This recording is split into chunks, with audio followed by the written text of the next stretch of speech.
दादाजी तब तक अब हमें ये बताइए ना कि हम दिवाली पे लक्ष्मी पूजन क्यों करते हैं? हाँ बताइए चाचा जी बताइए। ये आजकल की पीढ़ी को ये सब मालूम ही नहीं है, जानकारी ही नहीं है। पूरा टाइम मोबाइल में तो रहते हैं। हाँ दादाजी बताइए ना, प्लीज बताइए ना। बताता हूँ। समुद्र मंथन के बाद जो रत्न निकले थे उनमें से एक लक्ष्मी जी भी थी। जैसे ही लक्ष्मी देवी समुद्र के बाहर निकली, सब लोग उन्हें पाने के लिए आतुर थे। सबसे पहले संतों ने उन्हें आग्रह किया कि आप हमारे पास आ जाइए। तो लक्ष्मी देवी ने कहा कि नहीं, संतों में एक सात्विक अहंकार है और जहाँ अहंकार होता है वहां मैं नहीं जा सकती। फिर देवताओं ने उन्हें आमंत्रित किया कि आप हमारे पास आ जाइए, लेकिन लक्ष्मी जी ने कहा कि आपके पास तो सिर्फ पुण्य है, मैं सिर्फ पुण्यशाली के पास भी नहीं जा सकती।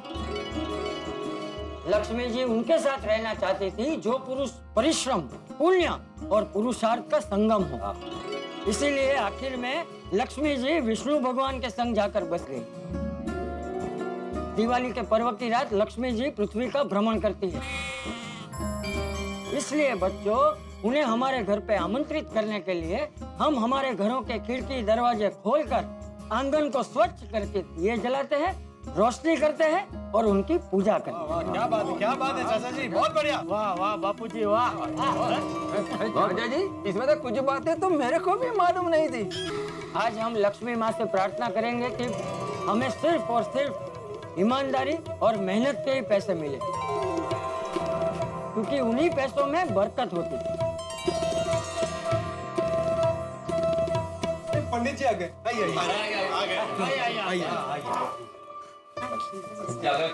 प्रारंभ करें लक्ष्मी पूजा? हाँ, बिल्कुल बिल्कुल। होगी तो तुम इस तरह बैठोगे लक्ष्मी माता की पूजा करने है। Thank you.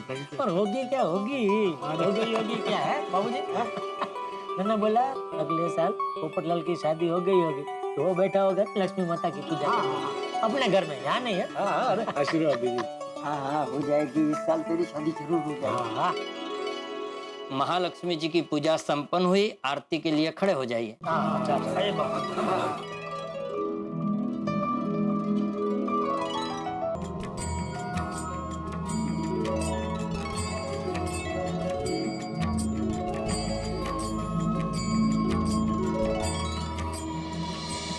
चलिए यजमान, मैं चलता हूँ, मुझे और भी जगह पूजा करने जाना है। बहुत बहुत धन्यवाद पंडित जी आपका, आप पधारे, बहुत बहुत धन्यवाद।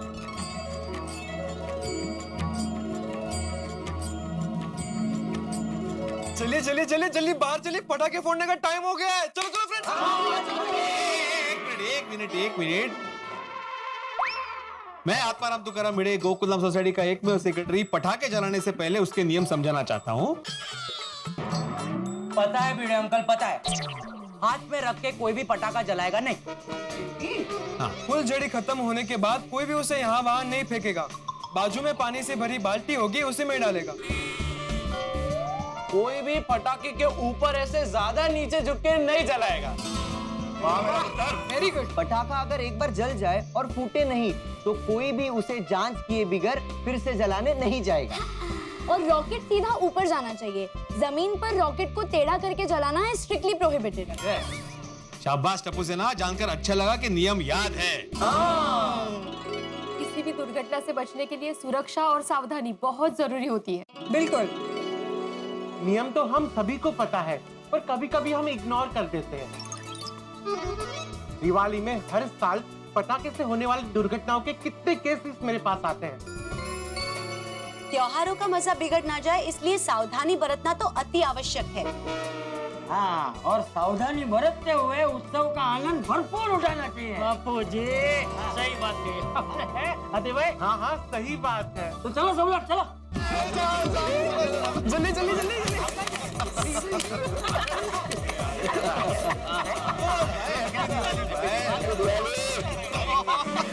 चलो फ्रेंड्स, पटाखे लेकर आते हैं। अरे टप्पू, मेरे पटाखे गोली के घर पे है। कैंसल भाई, कोई पटाखे नहीं लाएगा।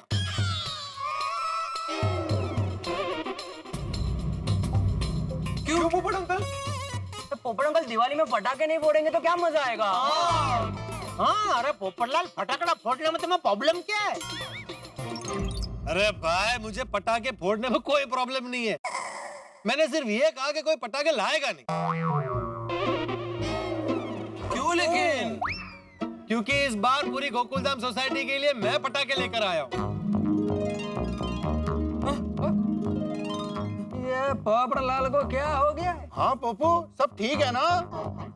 देख रहा, मुझे जरा चूटी काटना। मैं कहीं सपना तो नहीं देख रहा हूँ, मुझे कुछ समझ में नहीं आ रहा है। हाँ मेहता साहब, समझ में तो मेरी भी नहीं आ रहा। पोपटलाल, तुम सबके लिए फटाकड़े लेके आए हो? हाँ?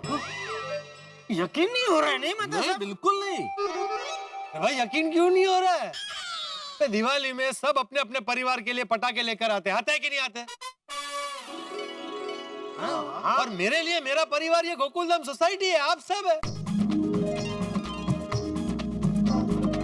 तो इस साल आप सबके लिए पटाखे मैं लेकर आया हूँ। रुला दोगे तुम पोपटलाल, रुला दोगे। वाह वाह वाह वाह वाह पप्पू, यारा तू ते दिल जीत लेता। इसी बात पे पोपटलाल यांचा जा पटाखे आना, पटाखे। चलो चलो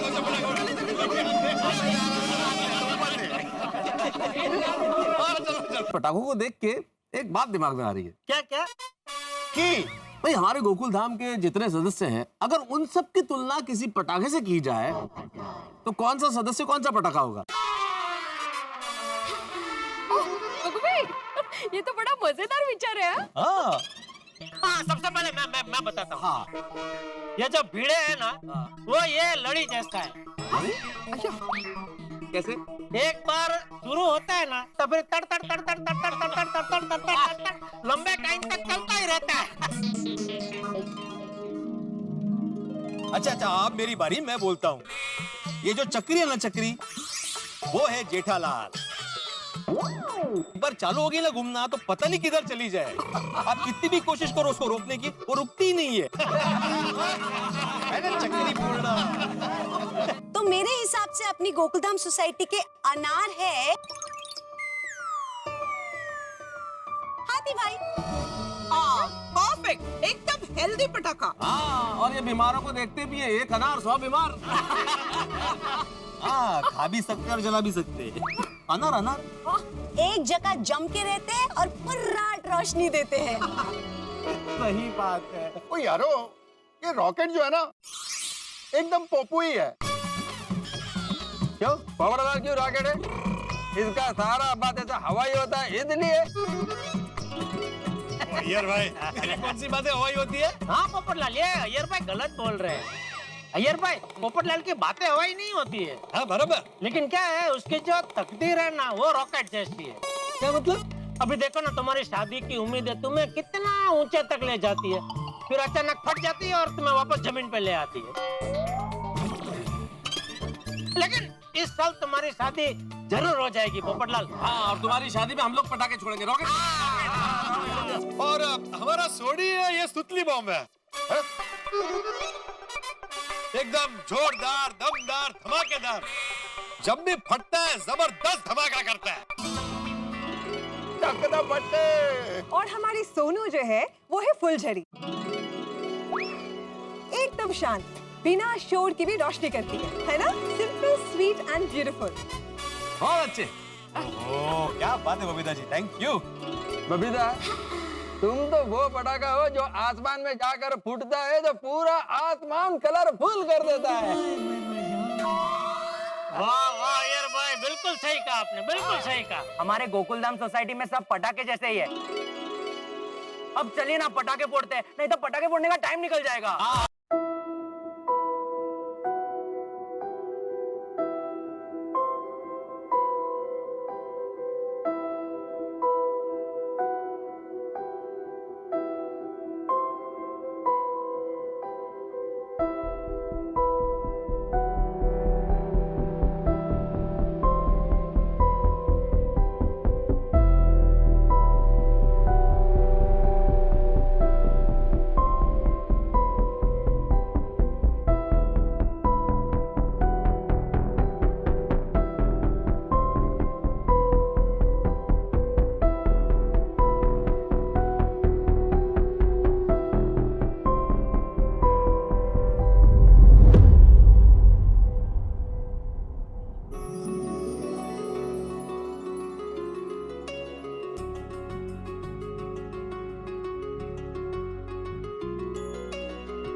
हे ईश्वर, मेरी आपसे यही प्रार्थना है कि हमारे सारे गोकुलधाम वासी हमेशा खुश रहे, उन्हें सुख और समृद्धि दे। आशीर्वाद दीजिए चाचा जी। हाँ, खुश रहो, हमेशा खुश रहो। हाँ, नया साल आप लोगों के जीवन में ढेर सारी खुशियाँ लेकर आए। आपको भी नया साल बहुत बहुत शुभ हो। हाँ, कहाँ जा रहे हो मंदिर? मंदिर। हाँ, जाओ।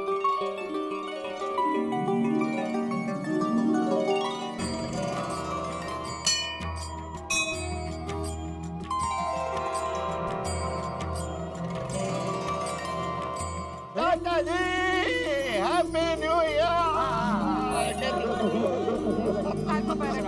साल मुबारक, खुश रहो। दिला खुश रहे। हाय, गुड मॉर्निंग एवरीवन। हैप्पी भाई दूज। हैप्पी भाई दूज आपको भी। बबीता, हम लोग मंदिर जा रहे हैं, आओ ना। मैं जाके आई हूँ, आप होके आइए। हाँ, वाह, तुम अच्छे। जाओ तुम लोग भगवान के दर्शन चलिए करके जैसे हो गया। आओ। हम आते हैं। Bye, see you bye. Bye.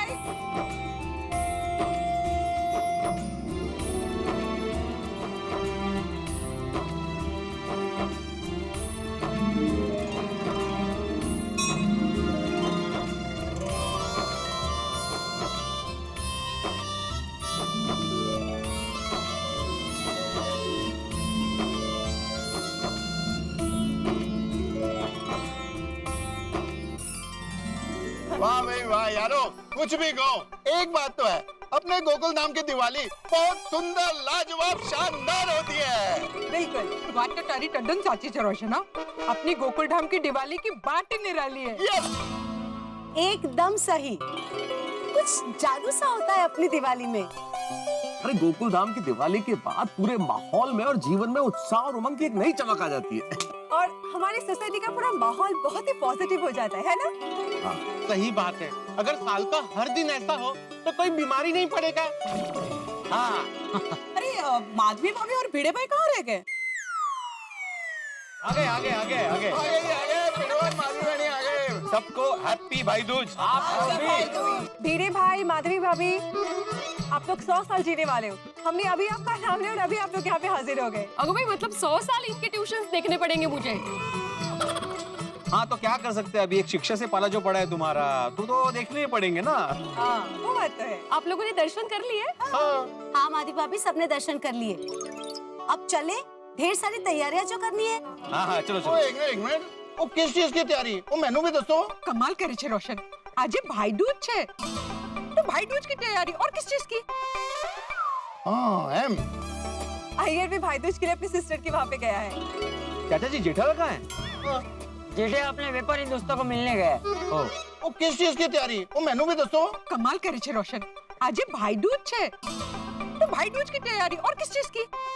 वैसे भाई दूज का त्योहार बहुत स्पेशल होता है, उसको यम द्वितीया भी कहते हैं। ओ, यम द्वितीया, ये कैसा नाम है? हाँ नहीं, इसके पीछे एक कहानी है, आपको नहीं पता? नहीं, मुझे नहीं पता। सोडी, तुझे पता है? नहीं मैंने भी नहीं पता। माधवी बहनी जी दसो ना। नहीं क्यों जानना है, मुझे तो यमराज ये नाम से ही बहुत डर लगता है। अरे बेटा, डरने की बिल्कुल जरूरत नहीं है। यमराज जी तो भगवान सूर्य नारायण जी के संतान थे और उनकी 2 संतान थी, श्री यमुना जी और यमराज जी। और श्री यमुना जी अपने भाई यमराज से बहुत प्यार करती थी, उनको हमेशा भोजन के लिए आमंत्रित करती थी, लेकिन यमराज जी हमेशा टालते रहते। लेकिन बहन का इनविटेशन टालने की क्या जरूरत थी? अरे यमराज जी लोगों के प्राण हरण करते हैं ना, तो उनको ऐसे लगता था कि ऐसे काम करते करते कैसे भोजन करने चले जाए। फिर कार्तिक शुक्ल द्वितीया को यमुना ने वचन देकर अपने भाई यमराज जी को भोजन के लिए आमंत्रित किया और वचनबद्ध कर लिया। फिर क्या था, बहन के घर भोजन करने जाने से पहले उन्होंने नरक के सभी जीवों को मुक्त कर दिया। फिर उसके बाद भोजन करने यमराज जी यमुना जी के घर गए और वो बेहद खुश हुए। और फिर श्री यमुना जी ने यमराज से 2 वर मांगे। हाँ कौन से वर चाचा जी? पहला वर ये था कि आप इसी तरह हर साल मेरे घर खाना खाने आएंगे, और दूसरा वर ये था कि मेरी तरह जो बहन इस दिन अपने भाई का आदर सत्कार करके उसे खाना खिलाएगी, उसको आपका कभी भी भय ना रहे। हाँ, और फिर यमराज ने तथास्तु कहा और वो यमलोक के लिए रवाना हो।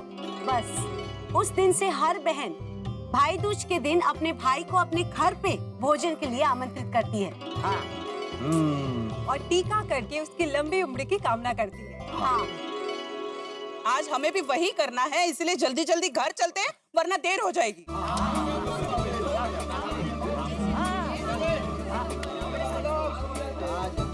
दादाजी आप हमारे साथ फुटबॉल खेलो ना। Please please please please. आजा ठीक है चल। अरे टप्पू से ना मुझे थोड़ी हेल्प चाहिए, आप लोग ऊपर आ सकते हैं? हाँ हाँ आ रहे गोगी तू बॉल लेकर आ, तब तक हम ऊपर जाके आते हैं। चलो ठीक है लेके आता हूँ। आया है भाई दूज का शुभ त्योहार, बहनों की दुआएं भाइयों के लिए हजार। भाई बहन का ये रिश्ता है अटूट और इन दोनों का बंधन बना रहे बहुत खूब। तारक मेहता का उल्टा चश्मा की पूरी टीम की ओर से आप सभी को भाई दूज की ढेर सारी शुभकामनाएं। और यहाँ गोकुलधाम सोसाइटी में भाई दूज के दिन पोपटलाल के साथ कुछ अजीबोगरीब घटने वाला है। आप कैसे मनाते हैं यहाँ भाई दूज, ये जानने के लिए देखते रहिए तारक मेहता का उल्टा चश्मा। देखते रहिए, हंसते रहिए।